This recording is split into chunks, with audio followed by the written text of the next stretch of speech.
আমি আজকে সবকিছু কেটে ফেলবো। আরে না, ঘাবড়ানোর কোনো কারণ নেই। ছাদের থেকে আজকে আমি তুলে নেব পাকা পাকা কয়েকটা শসা, যেইগুলো দিয়ে আজকে আমার রান্নাঘরে রান্না হতে চলেছে একদম টেস্টি শসা চিংড়ি। শেষ পর্যন্ত সাথে থেকো কিন্তু। তো চলো শসাগুলোকে ভালো করে আগা মাথা ঘষে নিয়ে কষটাকে বার করে দিয়ে চোকলাটাকে ছাড়িয়ে নেওয়া যাক।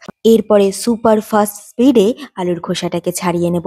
তারপরে শসা আর আলুটাকে ডুমো ডুমো করে কেটে নেব। তোমরা চাইলে যেমন খুশি তেমন কাটতে পারো, কিন্তু আমার মনে হয়েছে এইভাবে কাটলে তরকারিটা একটু গা মাখো ব্যাপারটা হবে। তো যাই হোক, এইদিকে আজকে আমি উদ্বোধন করতে চলেছি হকিন্সের এই ফিউচারাল ননস্টিক কড়াইটা, যেটাতে ফার্স্টে অল্প একটু তেল দিয়ে চিংড়ি মাছটা সামান্য লবণ সামান্য হলুদ দিয়ে একটু করে সামান্য করে ভেজে নিয়ে তুলে রেখে দেবো পাশে। তারপরে কড়াইতে আরেকটু সর্ষের তেল দিয়ে একটা শুকনো লঙ্কার পাঁচফোড়ন দিয়ে আলুটাকে দিয়ে ঢাকা চাপা দিয়ে বেশ সফট হয়ে যাওয়া পর্যন্ত ভেজে নেব। তার মধ্যে দিয়ে দেবো ঝাল খাওয়া যতটা আমরা সহ্য করতে পারি সেই পরিমাণ মতো লঙ্কা, শসাটা আর সামান্য হলুদ সামান্য লবণ দিয়ে আবার ঢাকা চাপা দিয়ে প্রায় 10 থেকে 15 মিনিট কষিয়ে নেব। তারপরে দিয়ে দেবো গরম জল। কথাই আছে তরকারিতে গরম জল দিলে তরকারিটার স্বাদ নাকি দ্বিগুণ হয়ে যায়। তো দেখা যাক কতটা দ্বিগুণ হয়। তারপরে দিয়ে দিচ্ছি চিংড়ি মাছ ভাজাটা, আর শেষে দিয়ে দেবো ভাজা জিরে ধনে গুঁড়ো আর খানিকটা ধনে পাতা দিয়ে দেখো হলো কিনা গা মাখো ব্যাপার, যেটা আমি এতক্ষণ চাইছিলাম। এই তরকারিটা যেহেতু মিষ্টি হয় তাই চিনি দেওয়ার আর কোনো দরকার নেই।